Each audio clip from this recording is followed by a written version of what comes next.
Welcome, everyone.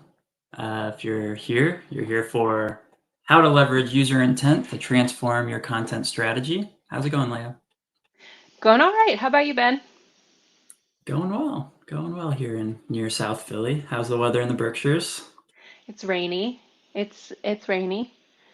Hence the crazy lion's mane I've got going on today. Very humid. Yeah. It's about the same here. All right, if you're here, why don't you tell us where you're logging in from in the chat? We'd love to see, regional, nationwide, global representation. We are streaming on LinkedIn and YouTube today, which we're excited for. The first time to be streaming to dual platforms, so we'll see how that works out. We're also proud to be part of Philly Tech Week. It's the 15th annual Philly Tech Week, I've learned. And this is a really cool event that brings together lots of different events happening around the Philadelphia area. It's dedicated to celebrating innovation and empowering startups in Philadelphia's thriving tech ecosystem. So we're pretty happy to be a part of that.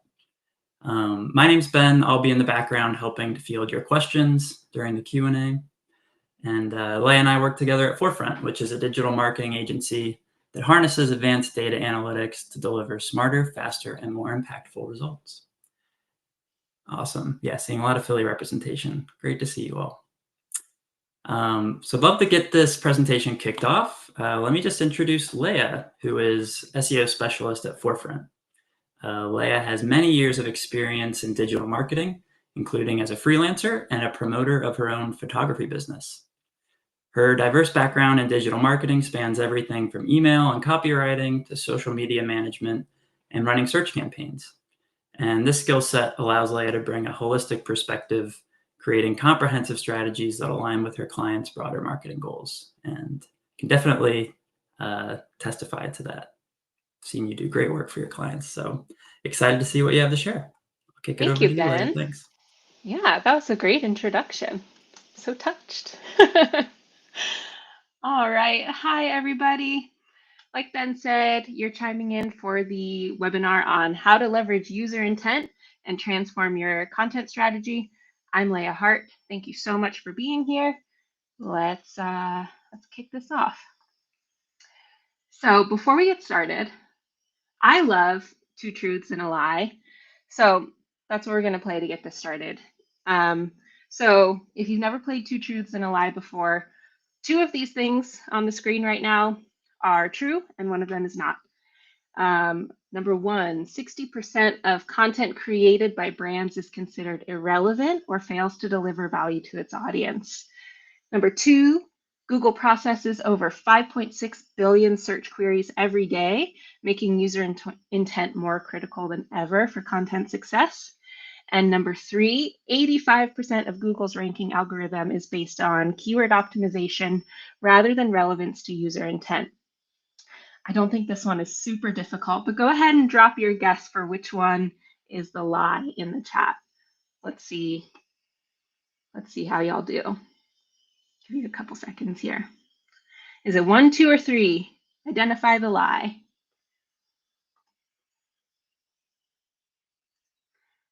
All right, the suspense is killing me. The lie, my friends, is number 3.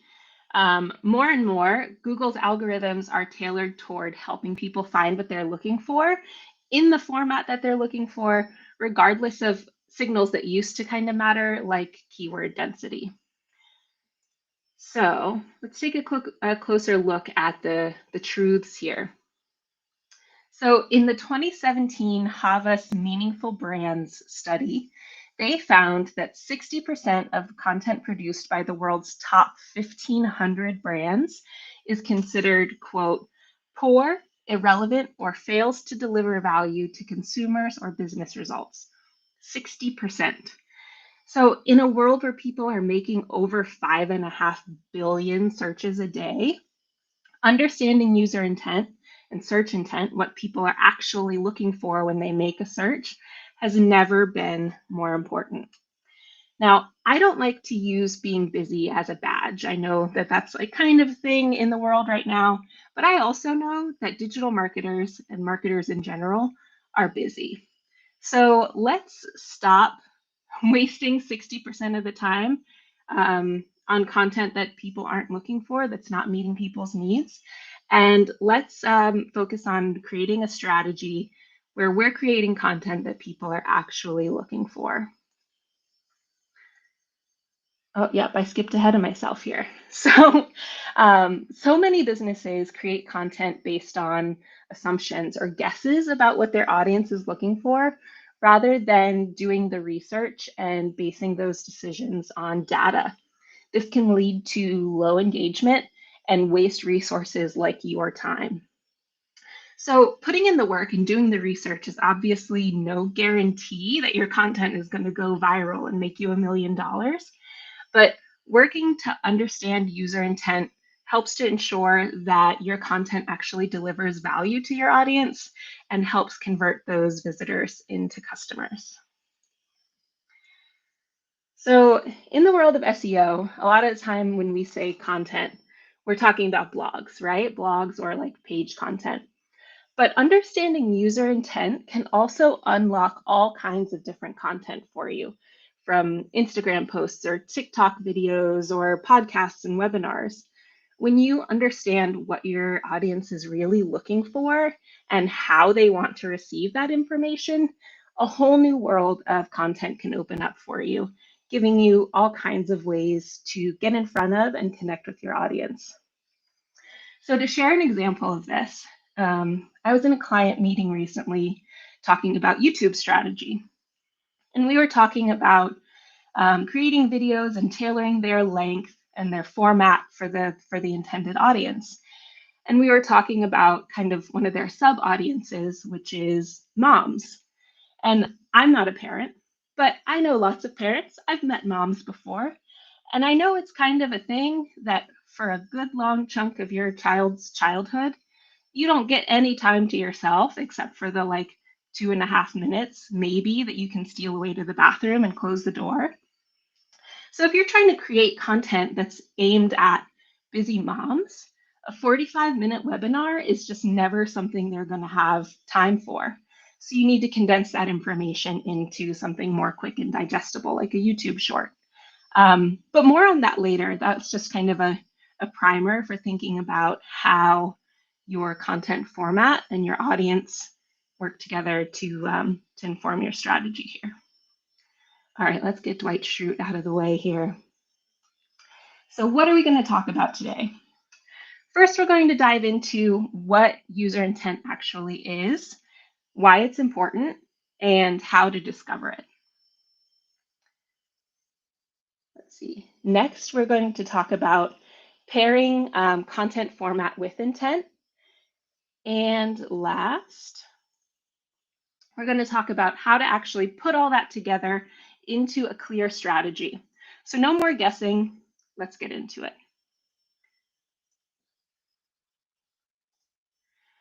All right. So I know my millennial is showing, but sometimes trying to understand what your audience wants and needs from you can feel like this. You're trying your best, but the answer isn't clear, and it's super frustrating. Luckily, there's a framework that can help you decipher your audience's queries and understand what they're really looking for. So, user intent or search intent is basically the purpose behind a user's query, like what they're actually looking for when they're making a search in Google. And these four search intents also kind of align with different parts of the traditional conversion funnel. And we'll look a little bit more at that later, but keep that conversion funnel in mind as we're talking about these things. So the first one is informational. Informational search intent is those searches when people are still just gathering information. They don't necessarily know what they're looking for yet. They might not even know what their problem is yet. These searches are typically way at the top of the conversion funnel.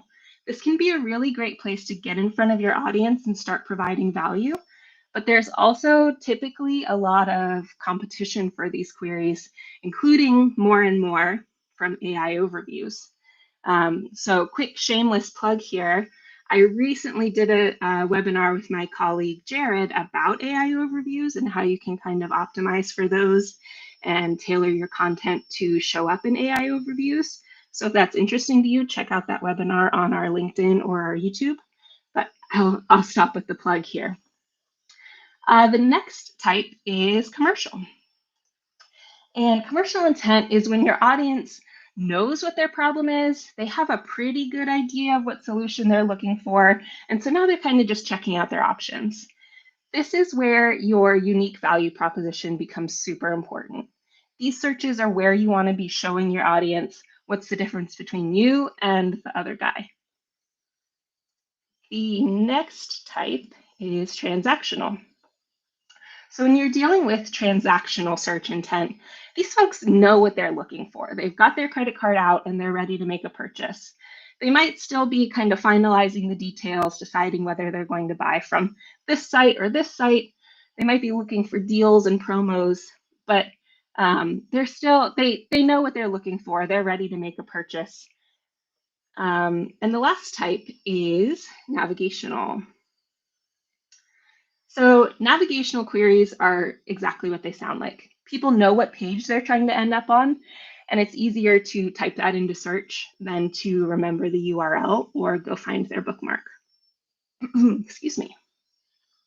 The shining example of navigational search intent is the fact that Facebook login has an average search volume of 55,600,000 searches per month. So when thinking about the conversion funnel, these queries are often tied to the retain and delight phase after your customer has already made a purchase. But that part of the funnel is still super important and is often overlooked. And there's still a lot of opportunity to provide value with these queries. So definitely don't sleep on these just because you may have already closed the deal with these searchers. All right, pop quiz. So I'm going to show you a search and you tell me what kind of user intent it is, all right? So we'll start with an easy one. What do robins do in the winter? Is this an informational query, a commercial query, a transactional query, or navigational? Drop your answer in the chat. I'll give you a minute.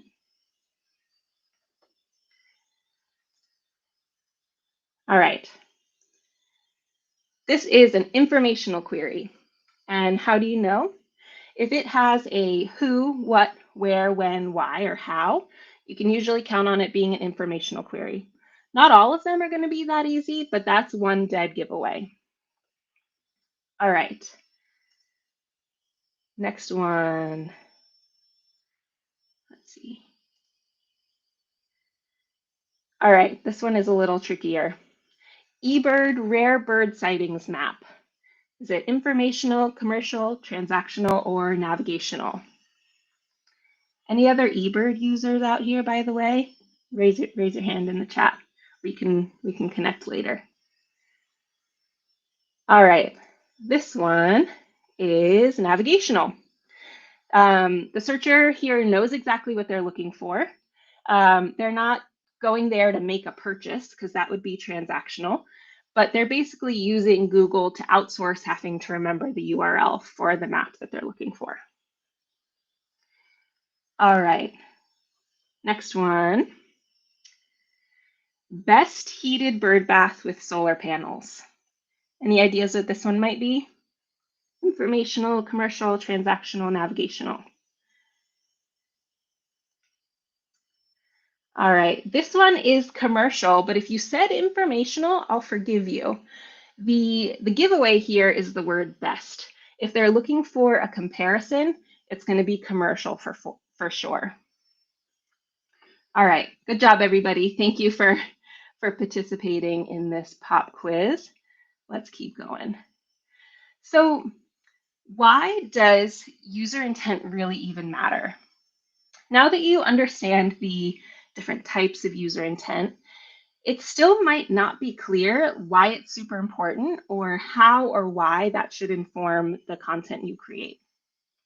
And honestly, in the olden days of SEO, it didn't matter that much. What mattered was things like exact match keyword density And if the words on your page match the words in the search bar, then your content must be good. And this led people to chase and optimize for those high search volume keywords without a whole lot of concern for whether the page actually met the needs of the searcher once they landed there. Or maybe you're from the camp that's really focused on churning out a constant stream of content at all costs. This is another strategy that honestly used to work. I mean, raise your hand if you've ever heard the advice that you need to be blogging or posting on social media or publishing new YouTube videos or whatever at a consistent, dependable, unwavering rate, no matter what. So often with that strategy, quantity comes at the cost of quality and relevance. This is the strategy that led to websites with thousands of blog posts about everything from airline food to Zoom etiquette. And quick props to all of my SEO colleagues out there who have ever tried to work on wrangling one of those sites, because they're a beast. And then there are other folks who are really locked into traffic numbers, thinking about whether a page serves the needs, without thinking about whether a page serves the needs of the user once they get there, or much less whether it actually drives them toward a conversion.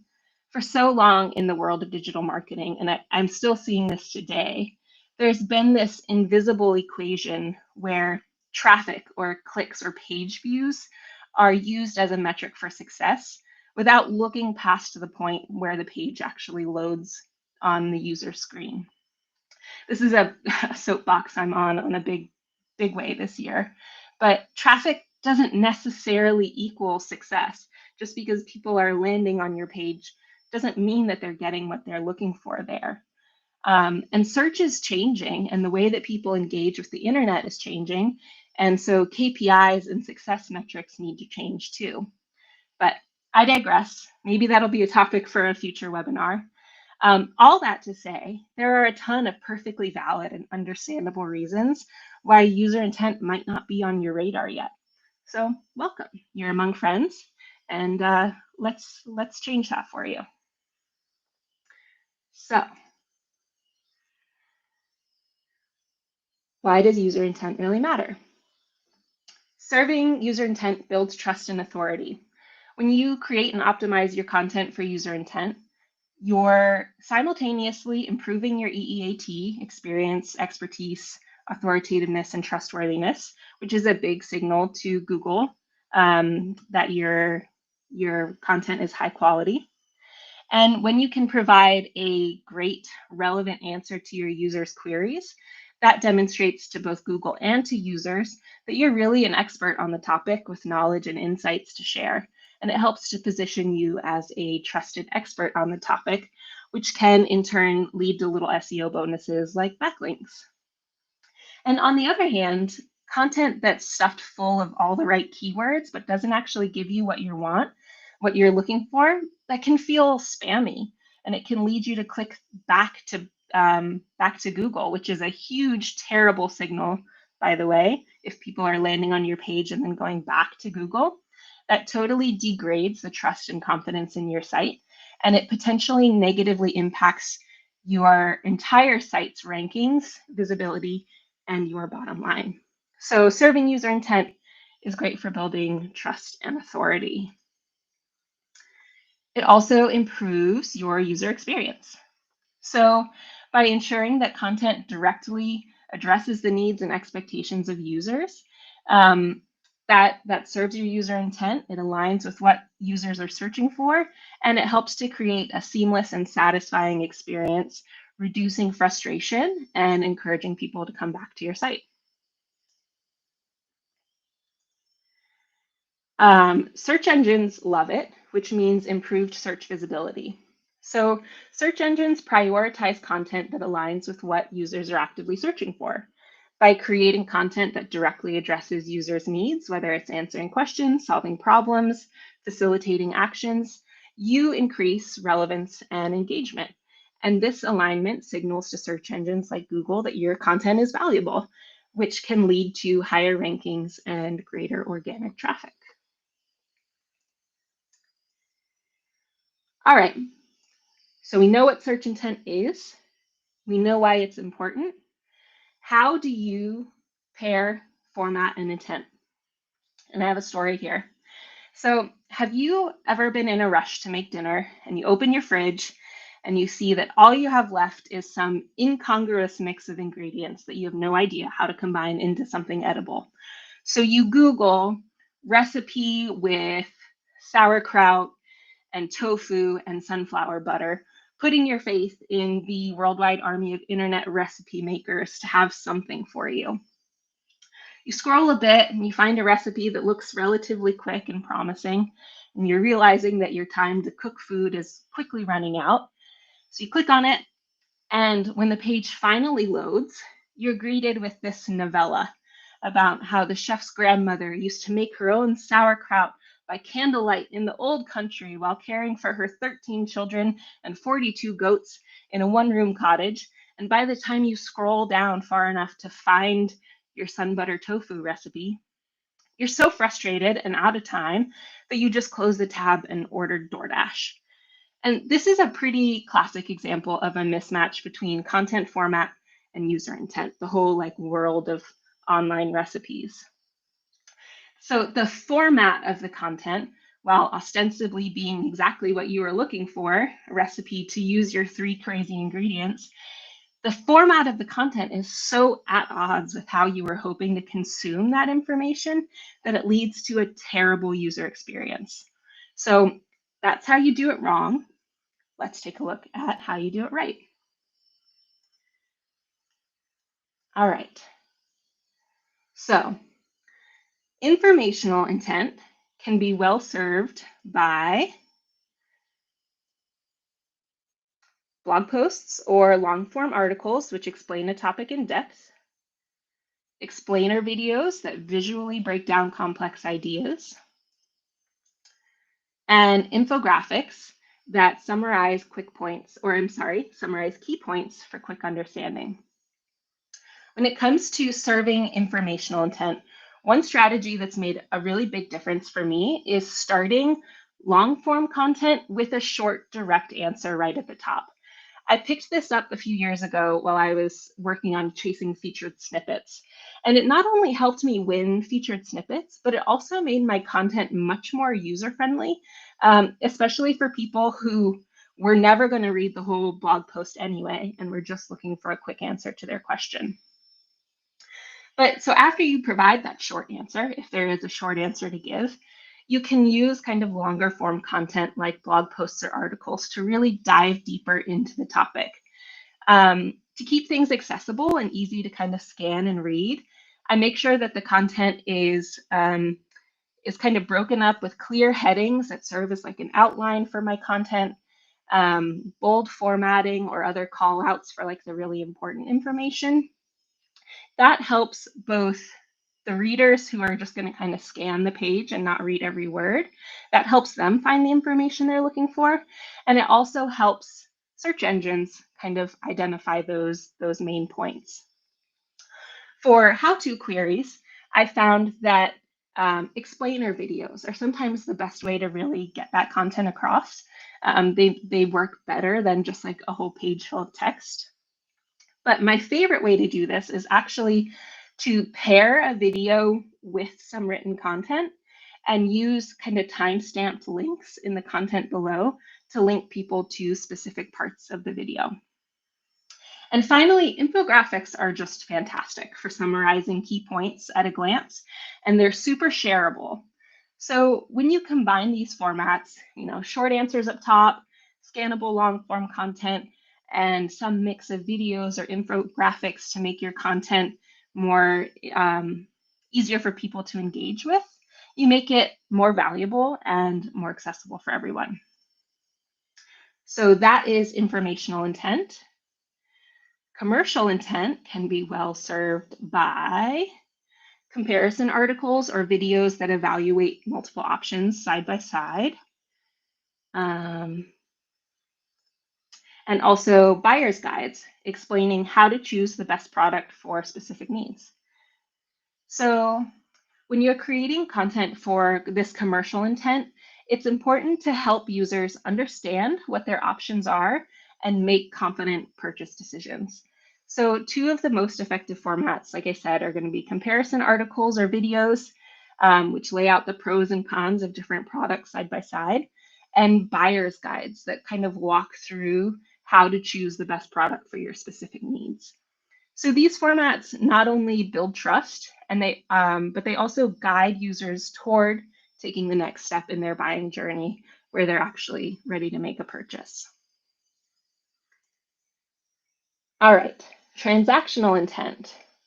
Transactional intent is well served by product pages with detailed descriptions, pricing information, and customer reviews, as well as by demo videos that highlight the unique features of your product or service. So when it comes to this transactional intent, your goal is to give users everything they need to feel confident in taking that next step, making a purchase. And the most effective formats here are going to be product pages that include all of the necessary information. Some brands kind of like to try to hide the price or kind of obfuscate those details. You really want to be clear here, give people the detailed information that they're looking for without like overwhelming them. Customer reviews are great at this stage. They help answer those last minute questions and build trust right before that point of purchase. And demo videos are also super valuable for transactional intent. These are going to be a little bit different than the comparison videos that we were talking about for commercial intent. Here, you're more just kind of showcasing the unique features of your product or service. You're not comparing it to anyone else. You're just showing like your unique sales process or, wow, I'm blanking on the term. What's unique about your product and why someone would want to buy it. You're helping users visualize what they're getting and making it easier for them to take that final step. So by combining these formats, you ensure that you're addressing both the practical and emotional needs of buyers at that critical moment. All right, for navigational intent. Navigational intent can be well served by clear website navigation and site structure that helps users find specific pages quickly, and by FAQ pages that address common questions users might have about your brand or services. So when we're talking about serving navigational intent, we have to think a little bit beyond just like content creation. This goes back to a well-planned site architecture, navigational structure, and clear page layout that helps both users and search engines like understand the structure of your site and find what they're looking for. FAQ pages are another really great tool here, especially when they cover common questions like shipping and return policies. They not only make that information easy to find, but they also reduce friction for your users. Since navigational queries in particular can vary a lot by industry, I definitely recommend regularly checking your Google Search Console or other site search data. And this gives you valuable insight as to what users are actually searching for, either on your site or to get to your site. And that can help you refine your navigation and your FAQs to better meet those user needs. All right. How can I find out what kind of content works well? There are a lot of answers to this question. You could get first-party data by polling your existing audience about what formats work best for them. Excuse me. You could also take a look at advanced tools like SEMrush or Ahrefs for details about what kind of specialized modules are showing up in the SERPs for your given query or topic. You could even honestly ask ChatGPT or your favorite AI tool of choice for ideas here. But I really think the best way is the manual way, which is to open up Google, type in a target search query or topic, and make notes about what kind of content is showing up on the SERP. So is it mostly videos at the top? Is it written blog articles? Is the whole SERP kind of geared towards shopping? make notes of what you're seeing when you're searching for your target queries. And that is a really good signal to you that this is what Google thinks that their users are actually looking for when they make these kinds of searches. All right, let's build a strategy. So now we have an understanding of what user intent is, why it's important, how to match your content format to user intent. And now let's put all those things together and actually help you create a content strategy that's intentional and data-backed and focused on your users' needs. All right, so the first thing you want to do is conduct a content audit. Then you want to develop and enact an intent-based content plan, which we'll talk more about. Then you want to monitor your performance. So once you've kind of enacted your plan, you want to monitor the performance of your content and update regularly. So building an effective content strategy starts with getting really clear on what you already have and how it's performing. Conducting a content audit and understanding what you already have is often overlooked, but it can have a bigger impact on your results than just churning out an endless stream of new content. I'm often telling clients that you can get a bigger bang for your buck by optimizing and updating existing content that's already gotten views and has a history than by continuing to create new content. I know it's more fun and kind of easier to show off, like, oh, we created 10 new content pieces this quarter. But when we're looking at actually focusing on KPIs and things that really move the needle for your business, updating old content is a great place to start. It has a big bang for your buck. There are all kinds of different approaches to content audits, but at Forefront, this is actually one of my favorite reports because of how comprehensive it is. I was actually just working on one this morning. We don't just look at like surface level metrics like page views or word count. We dig deeper into different aspects of quality, conversions, readability, some kind of UX focused stuff. We look at more than a dozen different quantitative measures to give you a real clear picture of what's working and why. And this process also helps you spot gaps. So for example, you might find that you have tons of informational content, lots of good quality blog posts, but you don't have much for people in that commercial phase who are comparing products or kind of considering their options. Or maybe you might realize like, yeah, your written content is good, but it could be fixed up with videos or infographics to kind of boost engagement. So once you understand what you have and how it's performing, you're ready to develop an intent-based content plan. And you want to make sure that your plan includes a healthy mix of updates to existing content and ideas for new pieces. So I recommend in this stage kind of grouping content by customer journey stage. So I referred to this earlier. Each of these different user intents fits pretty nicely into part of the kind of user funnel here. So in the awareness stage, we want to be making informational content that answers common questions. In the consideration phase, we're looking more at commercial investigation type of queries, where we want to be making things like buyer's guides and comparison content.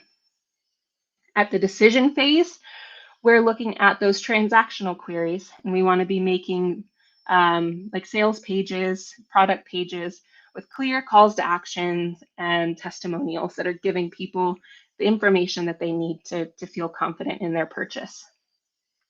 And at this retention phase, we're going to see more of those kind of navigational queries.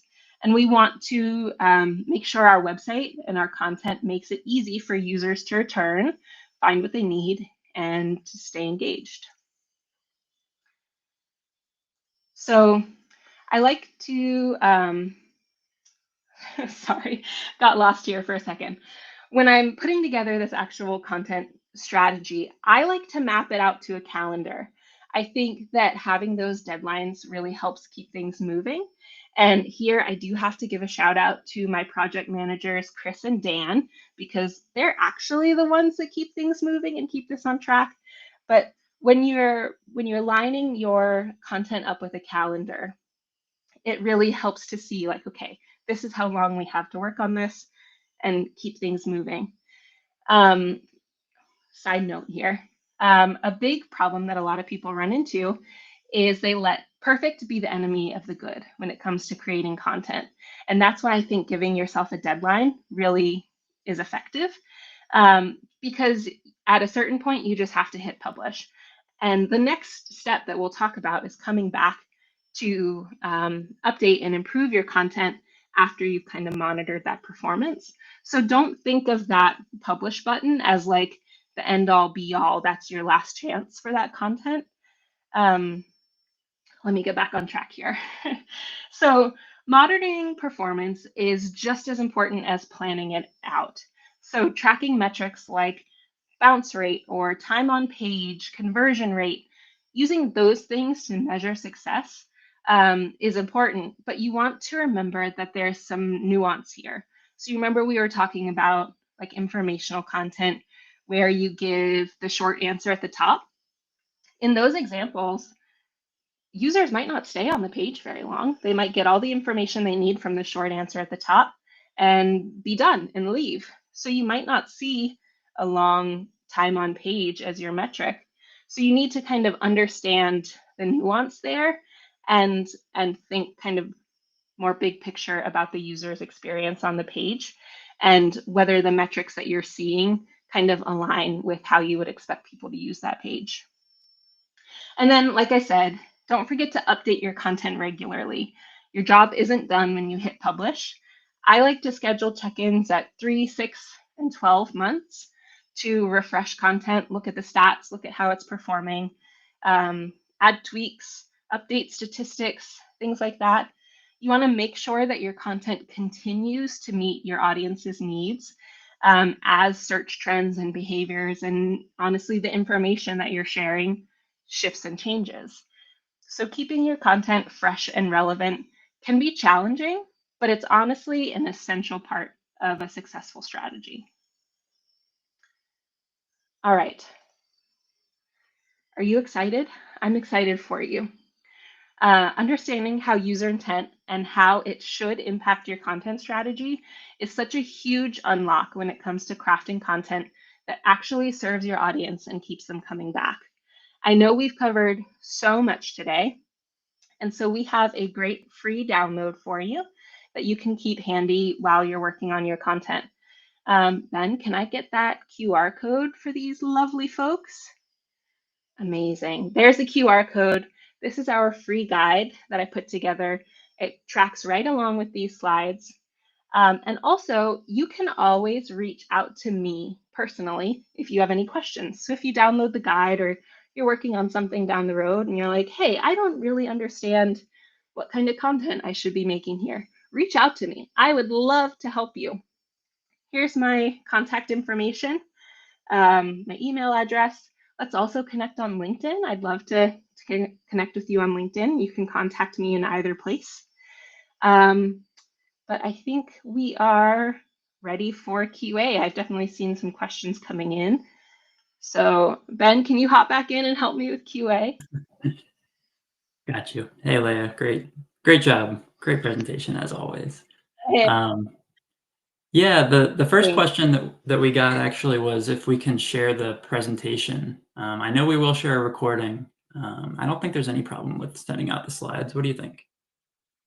No, I'm fine with that. We can maybe link to them in the LinkedIn event. Yeah, perfect. All right, there you go, Mary. Slides are coming your way. Well, yeah, definitely post your questions, everybody. Let us know what you'd like to hear. We've got 20 minutes left in the hour.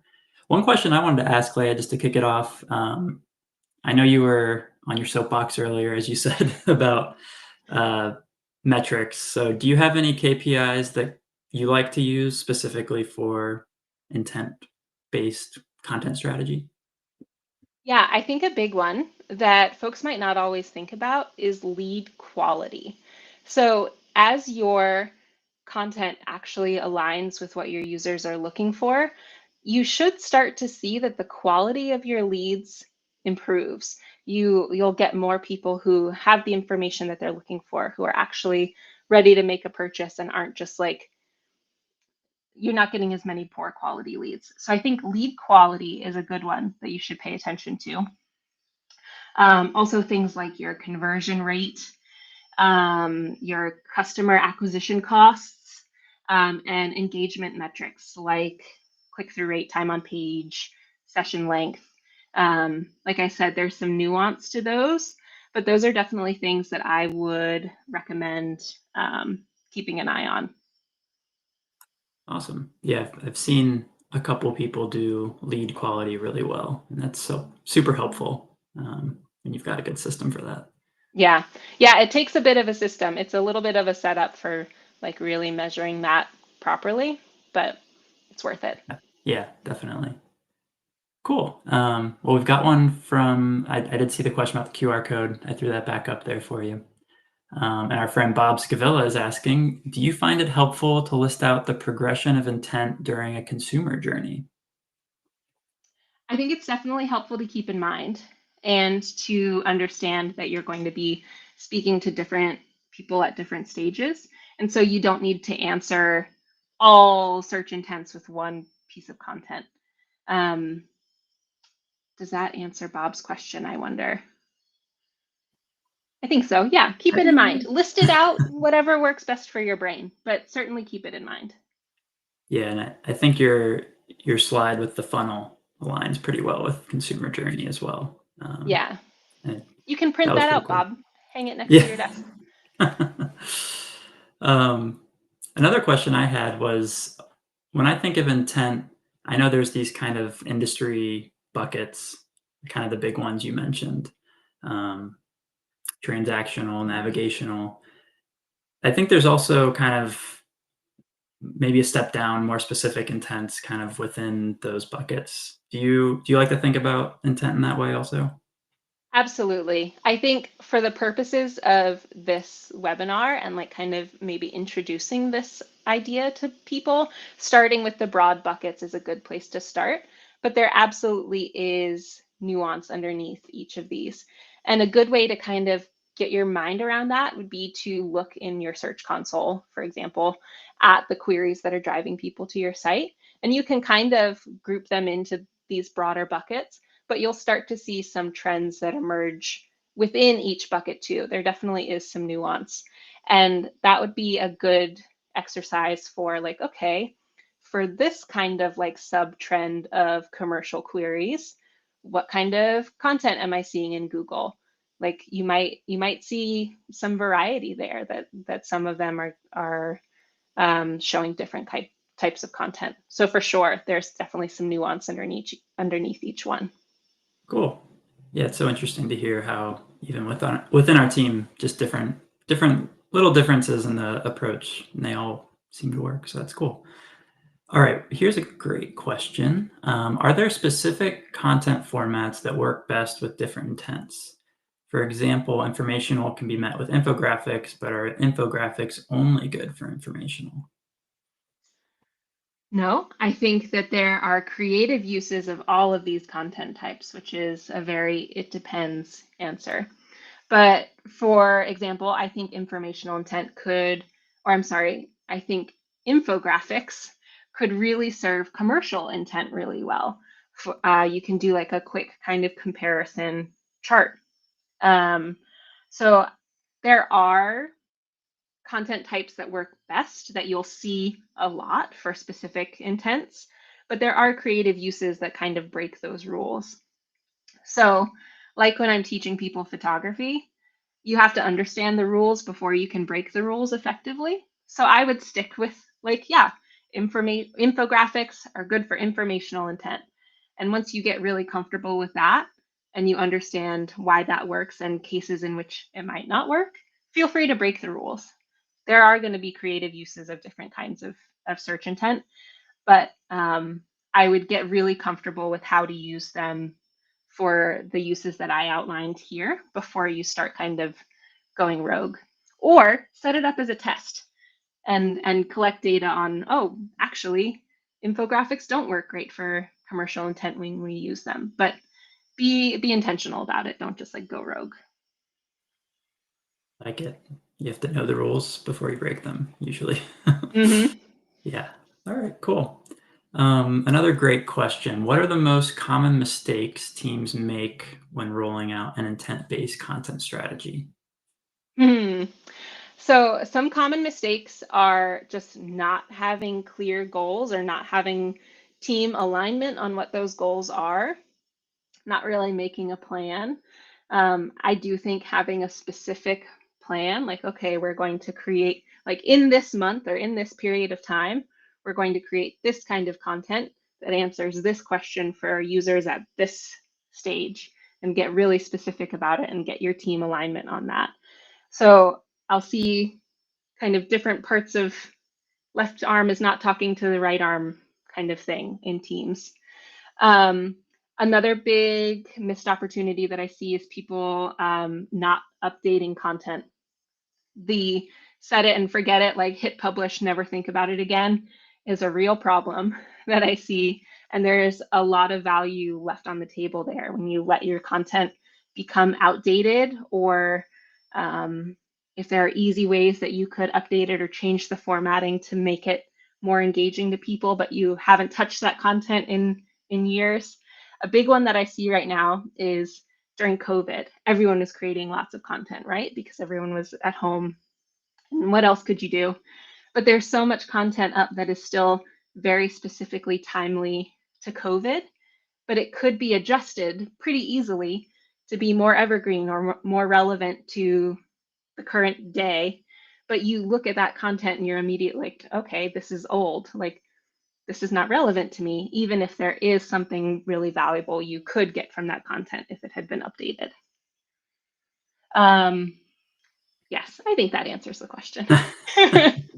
Those were great. Yeah, I'm trying to think of the last time I saw a COVID banner on a website, and it definitely was this year sometime.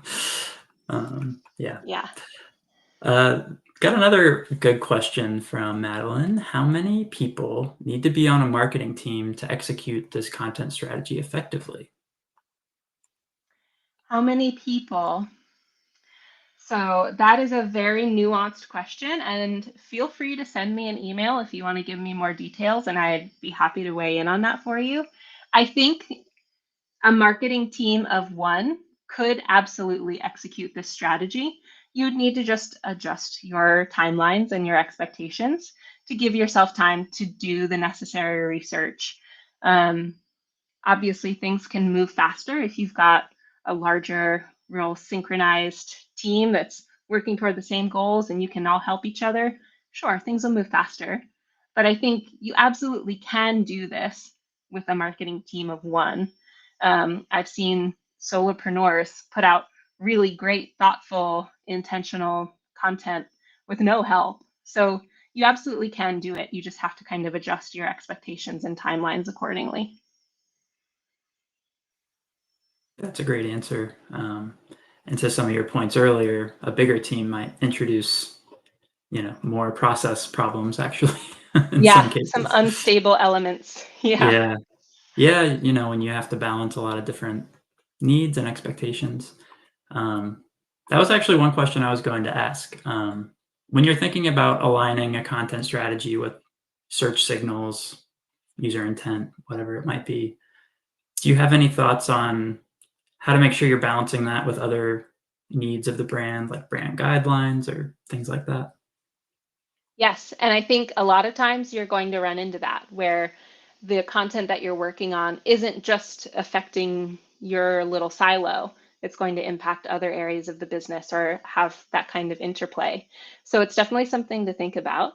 The big thing that I think about with in terms of like brand voice is there might be some specific kinds of content that don't really align well. Like you maybe don't want to make like funny TikTok videos if your brand is really holding itself up on being like professional and serious. Like silly TikTok videos might not feel on brand. And even if you could get people to engage with that, that there's some give and take that you have to think of there. It's also really helpful to get clear on like if your content is supporting other business goals outside of your own little team, get talk to your team or talk outside of your team and kind of get clear on what those goals are and how you can kind of help support them. Because again, on in larger businesses, larger teams, folks tend to kind of silo themselves off and might not necessarily communicate. So yeah, think about the expectations of the business at large. Think about the brand voice. I think there's a lot of really creative stuff that people do. Um, a great example again is just to look in the SERP, like look at the kinds of results that come up, and you might find some really inspirational content from a competitor or a brand you've never heard of that really kind of is a neat intersection of some of these things. Yeah, I love that. I think one of the things I kind of latched onto ever since I've worked at Forefront, which is many years now, is just using the Google search results page as kind of Hmm. user research. If you don't know if a keyword has a certain intent, just Google it because Google's algorithm has figured out what Yep, people want when they search that.